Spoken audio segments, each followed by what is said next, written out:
Sejam muito bem-vindos ao podcast Agilize. Nesse episódio de hoje você vai conhecer uma pessoa incrível, como você conhece as pessoas daqui, que são incríveis e que vão inspirar você na sua vida e na sua carreira. Eu tô aqui hoje com a Priscila Leitner, ela é mentora e especialista em comportamento e transtornos alimentares. Pri, seja muito bem-vinda ao podcast Agiliza.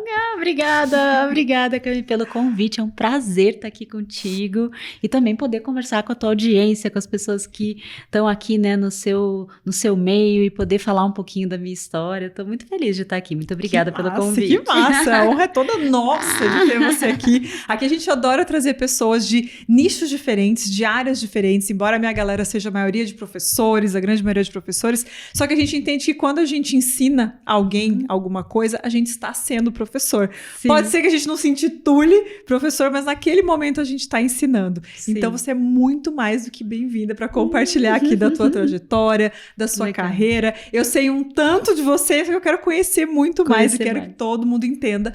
Começando por da onde começou a trabalhar com transtornos alimentares, trabalhar com comportamentos, isso, da onde que surgiu essa ideia? Da onde que veio isso, né? Olha, eu digo que essa área que me escolheu, Cami, eu sinto que tem uma coisa muito de ter surgido no meu caminho mesmo. Eu estava no meu último ano de psicologia, e o ano de psicologia, o último ano, ele é um ano clínico, né? Uhum. Então, ele é um ano que você basicamente não tem aulas e você fica muito voltado para a prática clínica. E é sempre aquela emoção, né? Vou receber meu primeiro paciente e tudo mais. E a minha primeira paciente era uma paciente de transtorno alimentar. E na época que eu estava na faculdade, que faz um tempinho, não vem tanto ao caso. Uns 3 anos, assim, mais ou menos, pouco tempo atrás. Sei. Naquela época, não se falava quase de transtornos alimentares. Então, quando eu recebi essa primeira paciente, que era uma paciente com anorexia nervosa, eu fui para o meu supervisor, para os meus professores, e eles também sabiam muito pouco. Sabiam que o textbook ali, né, o DSM, assim, eles não sabiam muita coisa. E daí o que eu acabei fazendo? Eu acabei indo pesquisar, indo ler artigos dos Estados Unidos, Europa, outros lugares, e eu percebi que no Brasil tinha pouquíssima informação a respeito. Só que daí eu deixei um pouquinho para lá, continuei atendendo ela, e a minha segunda paciente veio. E também era uma paciente de transtorno alimentar. E a minha segunda paciente, adivinha, era uma paciente com transtorno alimentar também. E a terceira também. A quarta também. Gente, mas da onde, né? Assim, tá, entendi a mensagem. Né? E mais ou menos isso. Eu olhava ao redor, os meus colegas estavam atendendo depressão, transtorno bipolar, eles estavam atendendo outras questões, né, da saúde mental, e eu só recebia transtorno alimentar. E o meu supervisor na época, o Chico, ele é falecido hoje, né? Foi uma perda muito grande quando ele se foi. E ele foi uma pessoa que ele olhou para mim e falou assim: se tem alguém que vai criar algo nessa área, é você. E eu já era empreendedora, porque eu venho, enfim, de uma família que é muito voltada para isso. Eu já tinha feito outras faculdades, então eu sou administradora também, sou engenheira também, né? Gente, mas nem parece que você tem 84 anos. Depois você fala dessa pele, assim, como assim que já fez tudo isso? Fiz isso tudo. E daí eu já tinha um pouquinho de visão de negócio. Uhum. E daí o que acabou acontecendo? Eu falei assim, puxa, eu tenho um nicho aqui que não tem ninguém falando, não tem pesquisa, não tem livro, não tem artigo científico. A gente tinha um grupo na USP que era um grupo muito tímido naquela época e que ainda não tinha o mesmo viés que eu tinha, que era um viés mais médico, um viés um pouco mais biológico, menos comportamental. E foi ali que eu falei, essa área é a minha área.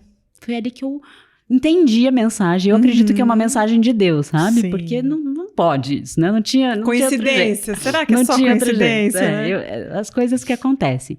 E foi ali que daí eu já saí da faculdade. Porque eu fiz psicologia junto com o mestrado. Então, quando eu terminei a psicologia, eu terminei o mestrado junto. E daí eu entrei no doutorado, né? Fui fazer a minha pesquisa de doutorado no Hospital de Clínicas aqui em Curitiba. Foi um doutorado em medicina interna, né? E a ideia era pesquisar sobre pacientes que fazem cirurgia bariátrica, né? Os aspectos comportamentais, psiquiátricos, né? Eu fiquei 5 anos, né, lá pesquisando dentro do ambulatório do aparelho digestivo, né, da cirurgia bariátrica do HC, e é ali que eu construí um pouco da minha visão do que seria, né, o ideal de tratar essas pessoas. Só que não, assim, não, né, sem deixar pra lá. Já entendemos que não dá pra você fazer só uma coisa Eu e nunca se faço acalmar. uma coisa só. Não existe isso, já sabemos. Você já entendeu, né? E daí eu, não satisfeita, foi mais ou menos nessa época que eu entrei no doutorado que eu fundei o Instituto de Pesquisa do Comportamento Alimentar de Curitiba, porque eu queria ter um centro de tratamento para essas pessoas e também ensinar outros profissionais, porque ninguém falava disso. Eu mesma queria fazer um curso e eu não tinha curso para fazer. Olha só. Não existia alguém que ensinava isso. Hoje em dia tem bastante, né? O mercado, eu acho que até ajudei esse mercado e com muito coração mesmo. E até mesmo. os próprios transtornos, assim, até pouco tempo a gente não ouvia quase nada disso. Hoje é muito mais, os nomes são mais comuns pra gente. Eu não sei se por rede social ou alguma coisa assim, mas até o problema em si é mais... Se fala mais, né? Eu acho que hoje tem uma coisa assim de se trabalhar mais a prevenção, a psicoeducação, né? Então, sim, hoje em dia se fala de compulsão alimentar, de anorexia, de bulimia, mas esses transtornos existem, eu digo, existem desde da Idade Média, esses transtornos existem há muitos anos, né? Existem muitos registros, né? Quando a gente vai estudar a história dos transtornos alimentares, existem muitos registros, né? De pessoas que tiveram aí na história transtornos alimentares e que não existia tratamento, nem esse viés, né? Mas, enfim, eu vi uma oportunidade de criar um lugar, né? Referência nessa área. E faz mais ou menos 10 anos que o meu instituto existe. E hoje a gente forma profissionais especialistas, né? Então a gente tem vários cursos, né? Eu criei vários cursos. Eu brinco que eu tenho 21 cursos. Gente! E uma pós-graduação. E essa pós-graduação é um formato de pós-graduação mesmo, né? Certificada pelo MEC, que forma especialistas.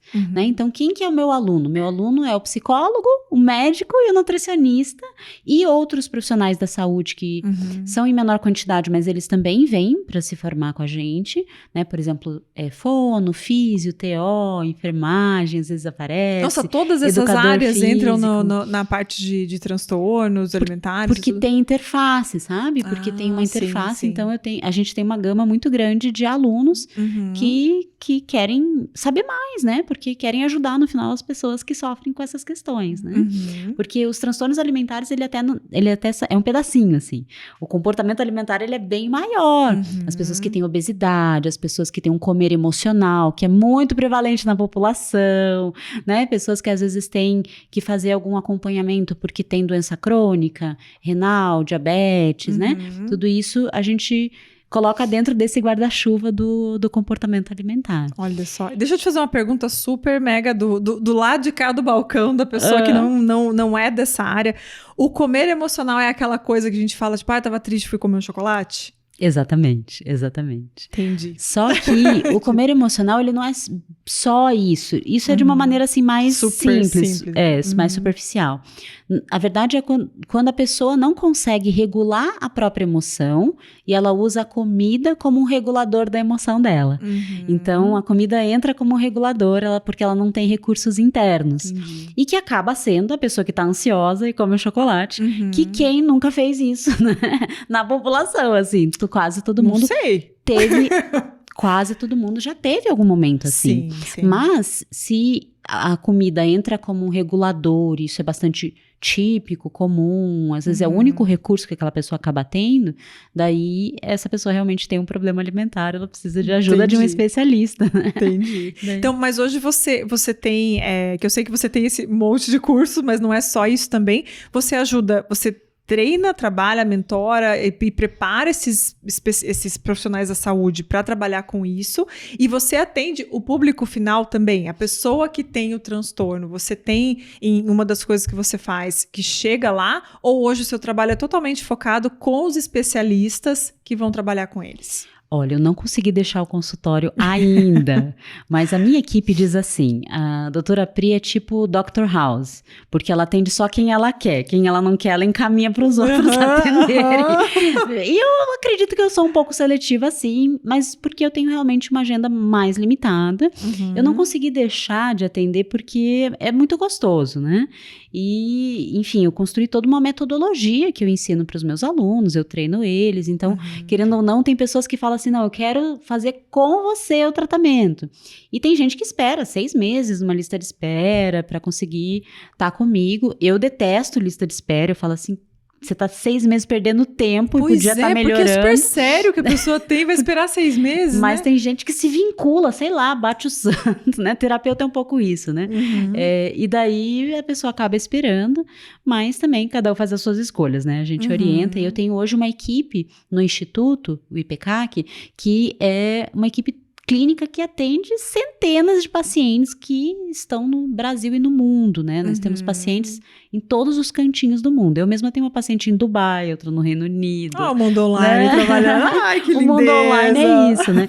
Eu já era online e depois, quando veio a pandemia, todo mundo foi para online, né? Porque a gente precisou ir para o atendimento em teleconsulta.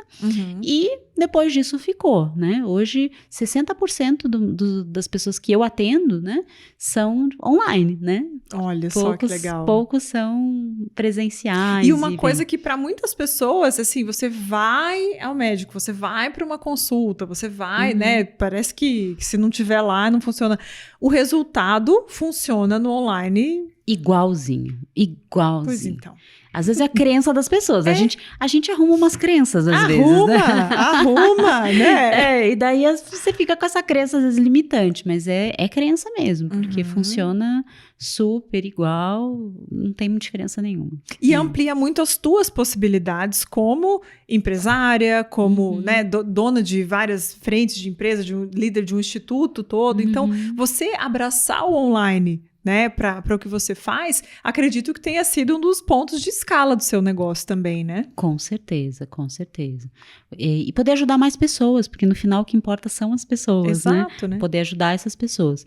Então eu digo que a minha missão é deixar o mundo tendo uma relação melhor com o corpo e com a comida. E eu faço isso muito pouquinho no consultório, porque o meu alcance é muito pequeno.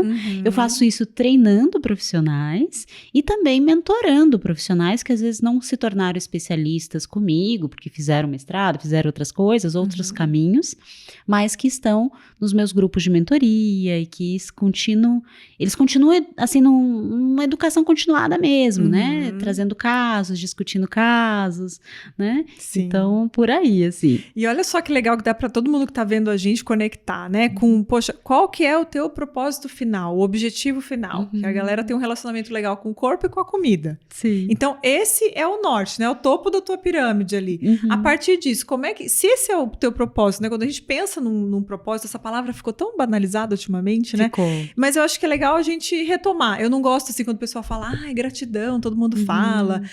Mindfulness, todo mundo fala. Poxa, são palavras que viraram até jargão e piada às vezes, porque elas são muito fortes e não é justo a gente perder o objetivo delas. E propósito é uma delas. E propósito guia a gente como empresárias. Né? Como professoras, como criadoras de curso, conteúdo que a gente adora fazer, né, Pri? Adoro. Então, poxa, se é isso que eu quero, fica muito mais fácil o caminho de você saber o que é sim e o que é não. Né? Vou pro online e não vou. Poxa, o meu objetivo não é esse? É para fazer isso para 3 pessoas?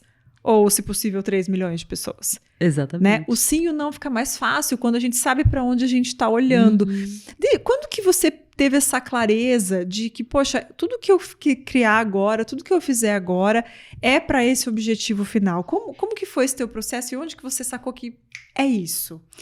Eu acho que foi quando eu conheci o digital. Dá pra dizer que todo mundo tem um marco de quando conheceu o digital, né? Acho que todo mundo aqui que passa por essa mesa deve te contar isso. Porque eu cheguei no topo da minha agenda, assim, não tenho como aumentar. Eu trabalhava 12 horas por dia em consultório. Meu Deus do céu. E eu tava, assim, no meu ápice ali em 2017, 2018. E daí eu me perguntei um dia, falei assim, puxa, é isso? Então eu vou agora só continuar atendendo todos os dias, nesse ritmo, pro resto da vida?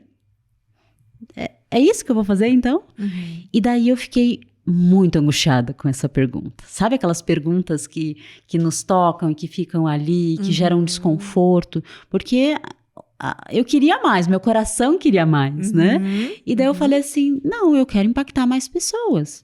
Mas eu já tinha uma equipe clínica muito grande, eram 25 pessoas ali. E eu falei assim, não, mas eu tô aqui com essas pessoas, elas atendem um monte de gente, são centenas de pessoas, mas ainda eu queria mais.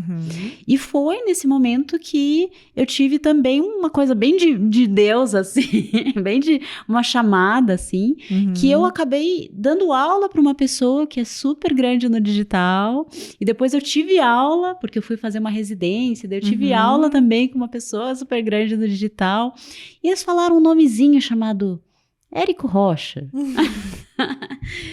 Quem que não tem uma passagem do Érico da vida, né? Quem que não tem, Que né? importância, né? O trabalho dele marcou a vida de tanta gente, né? Sim, ele é fantástico, né? Só que a primeira vez que eu fui olhar quem que era o Érico Rocha, eu falei assim, isso daí é um doido. Não só você. Eu falei assim, esse cara é um doido, é esse cara que vai me ajudar? Ele é doido. E eu fiquei uns meses ali, sabe? E daí até o Vitor brincou comigo esses dias, né? Que foi tipo um remarketing de Deus, porque cada um que eu cruzava me falava do Érico, né? E daí, eis que eu fui, então, ser mentorada do Érico, né? Entrei nos programas do Érico, na época era o Insider, depois virou Plat, enfim. E daí, eu acabei conhecendo esse mundo de lançamentos, que foi como eu comecei. Que daí eu criei meu primeiro produto, né, que era a minha metodologia, voltada para o público final. Esse curso ainda existe, né, mas acabo que ele é um coadjuvante hoje em todo o meu eu não digo que eu tenho uma esteira, eu digo que eu tenho um ecossistema de coisas. Esteira é muito linear, pelo que você me mostrou no nosso último encontro. Isso aqui é outra maior coisa. Que isso. Ecossistema é o nome que tá na moda, né? Boa, vamos usar esse. Enfim, eu comecei a fazer lançamentos e comecei a impactar pessoas e foi muito lindo. Só que daí eu olhava para os cursos e falava assim, tá, mas e os cursos aqui, né? Porque eu ainda era professora de aula presencial. Eu viajava o Brasil dando aula. Eu ia para São Paulo de 15 em 15 dias. A minha mala quase ia sozinha para o aeroporto. Ela tinha tanta etiquetinha que a moça olhava e falava assim, tá, você vou pôr mais uma aqui. Essa moça de novo aqui. E coisa que eu nunca mais penso em fazer na vida, assim, né? Porque não é nem o estilo de vida que hoje tem a ver comigo, né? E nessa ida de dar aula em Natal, dar aula em Porto Alegre, dar aula em São Paulo, vai para o Rio de Janeiro, eu ficava bem com isso. Só que veio a pandemia. E daí a pandemia foi quando eu falei assim, tá bom, eu sei que eu tinha que já começar a ter gravado esses, né? Todos os meus cursos. Daí eu falei assim, então... Já que eu não tô fazendo nada mesmo... Já que a gente tem que ficar todo mundo dentro de casa mesmo, né? De fazer um negócio bom, né? Eu não posso criticar, porque a gente não fechou, porque o IPK ele é uma clínica médica. Então a gente não fechou. A gente trabalhou naquela época de máscara, em cima de uma máscara e com face shield. E luva. Caramba, né? E luva. Assim que a gente trabalhou por um ano, mais ou menos, né? Porque, enfim, eu sou a diretora técnica do instituto, eu tinha que estar lá, né? Foi um período meio tenso, mas enfim. Um período um pouco tenso, tô aqui pensando, né, já exercendo a minha gratidão de hoje, que eu não precisei sair de casa. Mas foi o período que, claro, eu também tive que ir pro digital com os cursos, porque eu tinha uma pós-graduação rodando e o que eu fazia com os meus alunos, né? Mas foi incrível, Cami, porque ao mesmo tempo que aqueles alunos que vinham presencialmente e que eram treinados em ambulatório e que tiveram que ir para o online, a hora que eu abri o curso para qualquer pessoa se inscrever de qualquer lugar, eu tive o peso do Nordeste, que é maravilhoso e é incrível, vindo procurar, eu fico até emocionada, vindo procurar capacitação, porque não tinha lá nada. Olha só. E eu digo que eu tive o coração ficou quentinho, sabe? Foi um êxtase, porque realmente eu vi, não é que eu vi uma oportunidade, eu vi o quanto que pessoas precisavam disso e que elas não iam se deslocar por 2 anos para Curitiba. De jeito nenhum, é inviável, né? Porque era inviável, e muito menos durante uma pandemia, enfim, né? E a gente pôde acolher esses alunos que vieram e, enfim, deixaram o mundo melhor no final das contas, Que né? massa, que E daí ali que eu vi, eu falei assim, gente, como que eu não fiz isso antes? Ai, e é engraçado assim, a gente olhar e pensar como eu não fiz isso antes, né? Precisou acontecer o que aconteceu pra você enxergar. E depois que a gente vê, não tem como desver, né? Não dá pra desver. Não dá pra desver. E daí ali que eu comecei, e faz um curso, depois faz outro, depois faz outro. Pode ser 21. Eu sou meio compulsiva por cursos. Transtornos compulsivos de criadores de curso. A gente vai fazer um curso novo. Vamos aqui criar um DSM pra esse, né? Eu acho que você tem compulsão por fazer cursos. Eu acho também. Mas realmente é empolgante, porque a gente começa a olhar demandas e perceber que tem gente que aquilo que parece simples para quem vive nessa área há 10 anos, mais, não é simples para outras pessoas, né? Então, aí eu fui construindo protocolos e cursos. A minha equipe até diz que não é bom quando eu tiro férias, porque eu saio de férias e volto com um curso novo, porque aparentemente eu não sei fazer outra coisa nas férias, porque eu fico mais à toa, fico meio criativa, pego meu caderninho lá, monto um curso, né? E eles brincam comigo, porque daí eu chego do trabalho para eles, né? Sim. Mas enfim, mas é um pouco disso, tem tanta gente precisando de conhecimento, de transformação, de informação.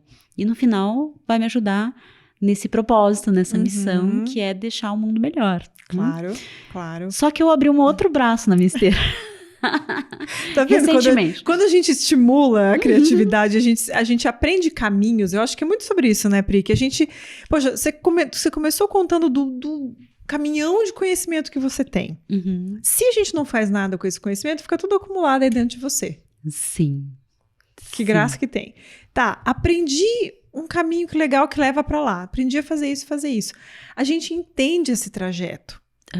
E aí surgem coisas novas, né? Surgem coisas novas, por isso que eu já tô chamando de ecossistema, já tá autorizado esse nome. Porque o que aconteceu? Há mais ou menos 1 ano e meio atrás, eu tinha uma paciente que ela é profissional da saúde, ela é dentista, tem uma clínica. E ela virou para mim e falou assim, Pri, por que você não ensina a fazer o que você faz? Que é construir um método, um negócio na área da saúde. Eu queria tanto aprender isso com você. Dentista, que não tem nada a ver com nada a ver com o negócio. E daí... Eu acho que eu sou meio resistente no primeiro momento. Eu falei assim, não, eu já faço muita coisa, né? É legal, eu gosto de falar de business, tanto é que eu vou para as mentorias e a gente fala de business o tempo todo, né? Eu sou aquela que gosta de entender de tráfego, gosto de entender de, né? Gosto de entender de estratégia, de tudo, né? Tanto é que eu sou minha própria estrategista até hoje, né? Nunca consegui ter um estrategista me ajudando, porque eu gosto de estar envolvida na estratégia, né? E o que acaba acontecendo? Eu falei assim, não, eu faço muita coisa e deixei isso um pouquinho de lado. Só que outras pessoas vieram me perguntar, né? Outras pessoas também vieram fazer comentários, assim. E daí eu falei, eu acho que eu tenho vontade, e fui plantando essa sementinha, assim. Eu acho que eu tenho vontade de mentorar profissionais da saúde que querem construir a sua metodologia. Porque eu sou boa nisso, sabe? Sabe aquela coisa que você é boa meio naturalmente? Sim. Eu sou boa em sistematizar coisas, né? Então, eu sistematizei vários protocolos que hoje são métodos, protocolos que eu ensino para os meus alunos. E eu falei assim, eu acho que eu consigo ensinar as pessoas a terem um negócio na área da saúde, a construírem um método, a construírem até um produto digital, né? Construírem formas de criar as suas carreiras, expandirem para o digital. Eu gosto de falar de digital e estratégia, né? Já que você é estrategista, quer dizer que você sabe fazer isso bem. Mas um monte de gente não sabe. Um monte de gente não sabe. Oportunidade. Sim. E daí eu comecei a criar esse braço hoje, né? Que é o braço estratégico que eu chamo. Porque, na verdade, nós profissionais da saúde, falando agora do lado do profissional da saúde, nós somos péssimos em negócio. Professor também. Professor também. Quase todos, né? Quase todos, né? Somos péssimos. O profissional da saúde se forma, tanto faz, médico, psicólogo, nutricionista, educador físico. A gente se forma e a gente quer aprender mais técnica. Daí a gente vai fazer especialização. Sabe quantas especializações eu fiz? Ai, meu Deus. 6. 6 contando 2 residências. Olha então, só. a gente faz isso. Todo profissional da saúde vai fazer residência, vai fazer especialização. 1, 2, 3. E a gente investe muita energia no viés técnico. Né? Porque a gente sai dos cursos já sabendo que a gente tem que escolher um foco, escolher uma especialidade, né? Isso vale para todo profissional da saúde. Agora, pergunta quantos vão estudar estratégias, gestão, comunicação, marketing, liderança. Não, eu mesma levei anos até encontrar o marketing digital, até pensar de maneira estratégica, né? E hoje eu acredito que o profissional da saúde que é inteligente, que ele tem visão, ele vai investir nas 2 vias, na via técnica e na via estratégica. E hoje a minha comunicação está sendo muito pro profissional da saúde, né? Eu digo que apesar de todos os cursos, de todo o ecossistema, esse ano é um ano que eu tenho focado muito em mostrar essa visão para o profissional da saúde. Porque é uma visão assim, se você fizer isso agora, especialmente aqueles que estão se formando, recém-formados. Né? Que delícia, já sair com a base bem mais forte. Né? Você sai muito mais preparado. Sim, né? sim. Porque às vezes o profissional da saúde fica assim, mas eu tenho que fazer marketing, eu não sei, que chato. Né? Porque ainda tem muitas crenças limitantes que eu não sei, que é muito difícil, que eu não sei me comunicar, e o que o outro vai achar, né? E eu acho que quase todo mundo tem um pouco disso com o digital, né? Sim. E o mais legal é você ver que, poxa, você aprendeu, você também não sabia de nada disso. Você não era boa, né? Você não sabia, você começou a aprender, no começo não foi tão bom, mas conforme a gente vai fazendo, vai ficando boa. Só que você precisou abrir os olhos para isso. Sim. Né? Sim. E você não deixou de estar na sua área, né, com o seu propósito, trabalhar com o que você faz. E eu acho que é muito nessa linha que as pessoas acham que elas vão ter que deixar de fazer o que elas gostam. Né? Tanto os profissionais da saúde quanto os professores, eu acho que um dos maiores medos é, mas eu não quero deixar de fazer isso aqui. E não é para deixar de fazer. Só que não tem como a gente crescer com institutos e cursos e pós-graduação e o que quer que a gente queira crescer na nossa área, se a gente se fecha só para o conhecimento técnico. Exatamente. Né? Então, se eu dou aula de um assunto X e eu vou ficando cada vez melhor naquele assunto, legal, você vai precisar e vai ser gostoso estudar sobre isso. Sim. Só que você vai crescer de um lado só. De um lado só. E quem que vai pagar? Quem que vai contratar? Como é que você vai chegar a mais pessoas? Como é que você vai ser conhecido? Né? Como é que você vai montar uma estrutura? Né? Olha o que você tem hoje, olha o que você faz hoje. Sim. Não é só porque você é uma boa psicóloga. Não, com certeza. Né? Sim.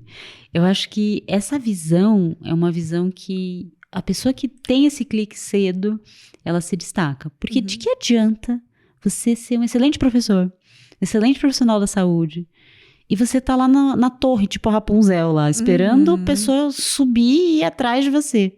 As pessoas não fazem isso. As pessoas hoje pegam o celular e elas vão procurar quem que é o profissional bom aqui. Elas vão querer ouvir a voz dessa pessoa, né? Querer se conectar com essa pessoa. Porque, no fundo, é conexão. Sim. Né? O meu aluno vai se conectar com o meu instituto, com a minha mensagem, com a minha fala, com o meu tom de voz, né?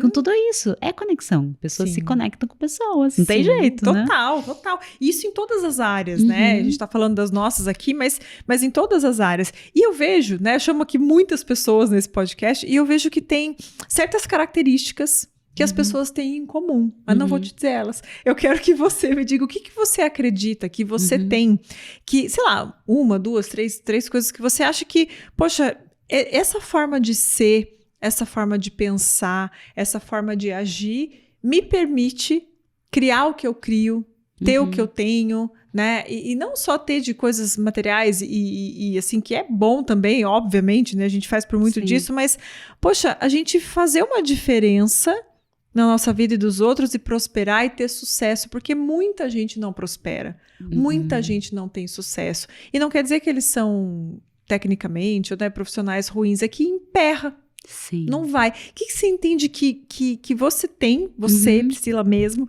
que faz você poder ser tudo isso que você é hoje? Olha, eu acho que começa com autoconhecimento.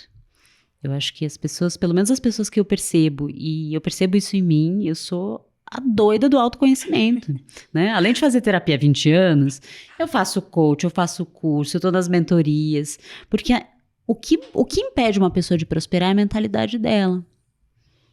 Porque não tem nada que impeça as pessoas de ganharem dinheiro, de prosperarem, de construírem seus negócios, seus cursos. Mas é a mentalidade delas. E eu vejo isso nos meus alunos, às vezes. Às vezes eu vejo pessoas brilhantes. Sabe, pessoas que eu falo assim, essa pessoa é brilhante. E ela não vai pra frente. E é mentalidade. Porque quando você vai conversar com a pessoa, quando você vê como que ela tá lidando, tem esse lado da mentalidade. Então eu acredito que as pessoas que prosperam são pessoas que constantemente estão buscando autoconhecimento, estão buscando se aprimorar, estão buscando melhorar, sabe? Estão buscando dar aquele passinho, sabe? Encontrar aquela coisinha lá dentro que podia melhorar, que podia estar direito, que podia pensar diferente. Sim. Eu acho que o autoconhecimento, essa busca, com certeza é uma coisa que faz a diferença em mim, assim. Sim. E tem uma outra coisa que eu acho. Eu não tenho medo de errar. Eu erro. E errar me ensina. Né? Eu ensino a minha equipe isso. Às vezes é muito comum encontrar em pessoas esse medo de errar, né? Aquela pessoa que fica insegura. Se não der certo. E tem medo de errar. E às vezes com coisas, detalhes, assim, sei lá, o design que me mostra. Eu falo assim, não tenha medo de errar. Porque se você tem medo de errar, primeiro você se trava. Segundo, você não aprende. Né? Eu acho que eu errei muitas vezes ao longo do caminho e precisei melhorar, e errei até com equipe, pessoas, e fui aprendendo que tinha que melhorar aqui, que tinha que melhorar ali. Então não ter medo de errar, porque essa insegurança ela é uma coisa que trava muito, né? Sim. Eu acho que eu tenho uma outra coisa em mim que me ajuda nisso, é que eu sou uma otimista irreparável. Eu sou muito otimista. Se tá tudo dando errado, eu falo assim, não, mas calma, tem alguma coisa, a gente vai chegar lá, né? Eu não desisto, assim, sabe? Fácil quando eu sei que é esse o caminho, sabe? Tô muito conectada com o meu propósito, então isso me faz ser uma pessoa com uma força de vontade, né? Essa palavra que é uma palavra meio deturpada, mas enfim. Estamos cheias delas, né? Estamos, mas é exatamente esse ponto, assim, né? Do willpower, né? Que é aquela coisa do eu vou nessa direção e essa é a minha direção, a minha intuição me diz que é essa direção. Né? E você sente que essas três coisas você sempre teve com você sempre foi otimista, você sempre buscou se conhecer, você sempre foi uma pessoa assim, se eu errar eu aprendo e é assim mesmo, ou foi uma coisa que você construiu ao longo da tua vida adulta, ou até de infância, adolescência, porque a gente pode ser assim desde pequenininha, Sim. Ou a gente pode construir. Como é que você vê essas três características em você? Eu acho que a coisa de ser otimista sempre esteve em mim, assim. Mas o apreço pelo autoconhecimento, ele foi aprendido, né? Ele foi aprendido, com certeza. E o medo de errar, eu acho que foi o mais recente. Com certeza foi de uns anos pra cá. Porque a gente não tem vontade de errar, a gente tem medo de errar. Gostoso, não é né? gostoso, Não é gostoso. Ninguém gosta de errar, né? E claro que às vezes também tem a ver com a nossa história, né? Tem pessoas que têm sistemas familiares que não se pode errar nunca, né? E às vezes fica mais difícil. Mas eu aprendi ao longo do caminho mesmo, né? Não vim pronta, não. Mas eu acho que a parte do otimista sempre fui, sabe? Sempre fui meio... Não, vai dar certo sim, eu faço acontecer. Sabe uma coisa que eu lembrei, assim, que é engraçado quando a gente começa a se analisar, né? O autoconhecimento traz isso pra gente, né? De ser otimista, acho que é uma das coisas que a gente tem em comum também, né, Pri? De ser bom humor, né? De ser assim... E quando, antes de qualquer rede social ou qualquer coisa, eu mandava e-mail pros meus amigos, sempre, pra todo mundo, assim. Tipo, começo da semana eu mandava, e aí, gente, vou fazer essa semana assim, maravilhosa aqui. Sabe assim, pra todo mundo? Sim. Ou bom dia, não sei das quantas, e por e-mail isso. A gente tá falando de, sei lá, 90 e alguma coisa, né? Eu falei, nossa, gente, eu fazia isso, é verdade, né? Eu era assim, eu quando tava no primeiro emprego que eu tive, alguma coisa assim, o pessoal chegava, eu chegava, bom dia, tal, e a pessoa não falava, você não falou bom dia pra mim ainda, tipo, a pessoa me odiava, ela falava, Camila, sai daqui, eu digo, se só fosse dizer, só você a hora que você me dizer um bom dia, e agora eu quero um abraço. Até hoje esse meu amigo, né, que né, ficou, então você fala, poxa, isso sempre foi, agora o resto a gente aprende. Né? A gente aprende, a gente vai desenvolvendo, a gente vai crescendo, a gente vê que desse jeito não dá para continuar, eu preciso ser de outro jeito. Sim. E não é a gente mudar a personalidade, não é isso. Não. É desenvolver habilidades, né? Com certeza. Ninguém vem pronto, né? Eu acho que a gente também passa por experiências que, ao meu ver, são todas certas para a gente aprender o que a gente precisa aprender, né? Eu tenho esse senso um pouquinho mais espiritual também, mas é o nosso caminho que vai sendo construído e a gente vai aprendendo aquelas coisas que precisam ser desenvolvidas, né? Porque também liderar uma equipe, ter vários negócios e várias frentes, é muito desafiador em vários aspectos, né? Sim. Então, conforme a gente vai precisando, a gente vai desenvolvendo também. Né? Exatamente, exatamente. E qual que é um próximo passo para vocês? Já tem um montão de coisas, né? Você vive, a pessoa, né, tô me arrependendo de fazer essa pergunta, eu já tô criando coisa na cabeça da Pri. Tipo, não tinha, mas agora eu tenho. O que é uma próxima conquista que você, pessoalmente, profissionalmente, está buscando? O que é o próximo patamar para você? Tem coisas mais de curto prazo, que uma das coisas que eu não fiz ainda foi um evento meu. Então, eu vou fazer, tô planejando para o final do ano, já tem data, então isso vai ser um marco importante, porque eu sempre fui em eventos dos outros, e ajudar no evento dos outros, e ficar o evento todo, eu já fiz isso várias vezes, né, de palestrar e tal, mas eu nunca tive um evento meu, então vai ser o momento de ter essa conquista de construir isso, então eu vou fazer um workshop, então vai ser em São Paulo, aquela coisa do primeiro evento que a gente fica muito ansioso para ter. Então é uma experiência que eu tô louca para construir. Vai adorar. Eu imagino, assim, muito bom. Tô muito animada. E eu acho que um patamar que tá no meu foco, assim, é ter um mastermind. Eu quero ter um master, talvez até voltado para a construção e junção dessas duas vias, a técnica e a estratégica, né? Porque eu gosto muito de falar disso, assim. Mas hoje eu ainda não tenho estrutura para ter esse master, então eu estou construindo, né? Das minhas próprias mentorias vão surgir pessoas e que têm esse perfil, né? E essa mentoria estratégica já tem um pouco desse viés, né?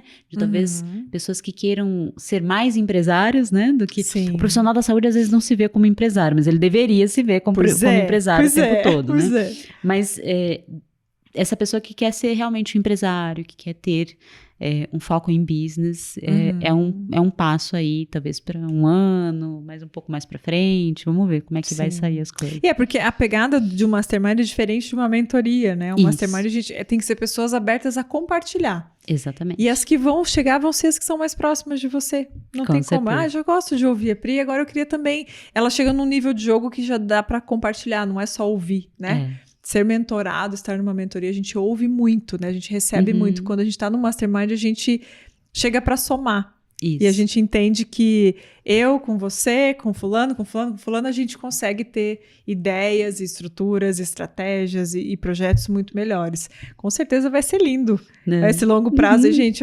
vamos anotar aqui, não sei que dia que esse podcast vai pro ar, mas eu prometo que eu conto para vocês, assim, o longo prazo que a Pri tá falando. Vai ser uns poucos meses, eu acho. Vou dizer por aí.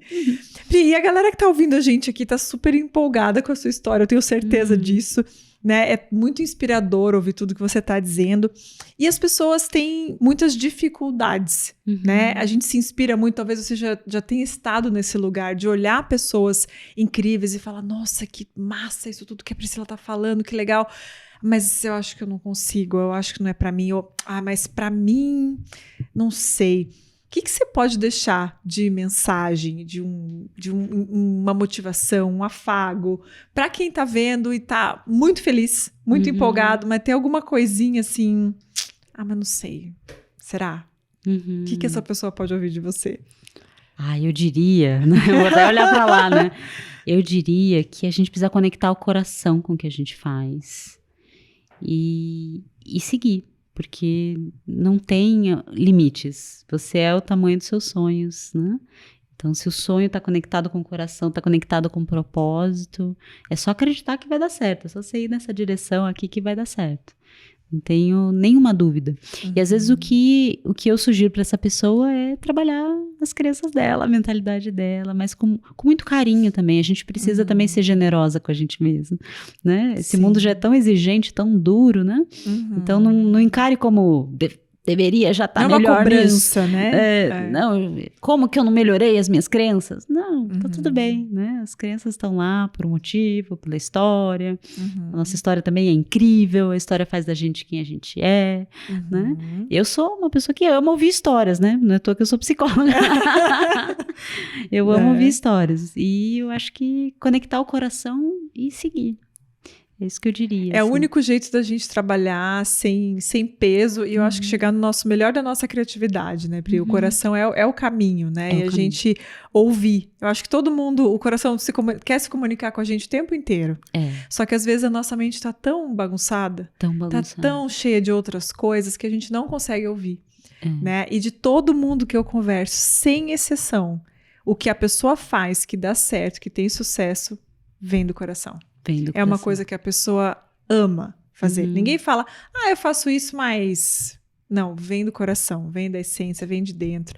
Então, essa tua mensagem, ela é importantíssima, é a base de tudo. Sim. Daí que se criam coisas muito grandiosas. Não tem como ser por outro lado, né? Porque senão não fica leve. Né? Você sabe que leveza é uma palavra que também tá das batidas, né? A gente vai botar aqui embaixo todas as palavras que a gente falou. Um sumário das palavras. E leveza, às vezes as pessoas falam assim, que seja leve, eu quero leveza. Mas eu acho que aonde o infoprodutor se perde na leveza é quando ele fica muito aqui e pouco aqui. Já que a gente tá falando de coração. Porque é aqui que faz confusão, né? É geralmente a cabeça, a mentalidade, a autocrítica, né? A autoexigência, as próprias crenças que a gente falou. Então, também é um caminho para leveza, a gente ter essa conexão com o coração, né? Total. E quem quiser te conhecer mais, quem quiser seguir você, conhecer mais sobre o que você faz, se empenhar, onde que essas pessoas te acham? Olha, por enquanto... Ainda é o Instagram que está bombando, né? Talvez teremos threads, não sei, talvez. Saberemos. Será que vai dar certo? Se vai sobreviver ou não. Se vai durar 15 dias, né? Talvez ele não exista mais nesse momento. Quando tiver, elas vão falar de onde? O que é isso? No Instagram, doutora.Priscila Leitner.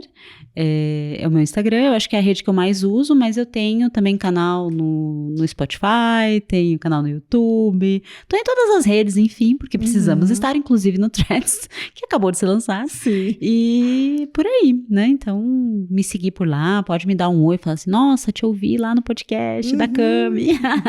Vou adorar saber, porque me conte as suas histórias, né? Se você cruzar por mim. Com certeza. A gente vai deixar aqui embaixo também os contatos para todo mundo que for clicar. E eu quero que as pessoas se conectem com pessoas como você. Pessoas que abrem a nossa mente, que aquecem o nosso coração e que mostrem que a gente consegue. Então, muito obrigada por estar aqui comigo hoje, por compartilhar com a minha galera, por abrir a tua história, por contar com tanto carinho, né? Acho que o que eu mais senti com tudo que você falou foi, olha o carinho que ela tem pelo que ela faz. Né? Isso é muito, muito bonito. Parabéns por tudo que você construiu até hoje. Te desejo cada vez mais sucesso. Obrigadão, Pri. Obrigada a você pelo convite.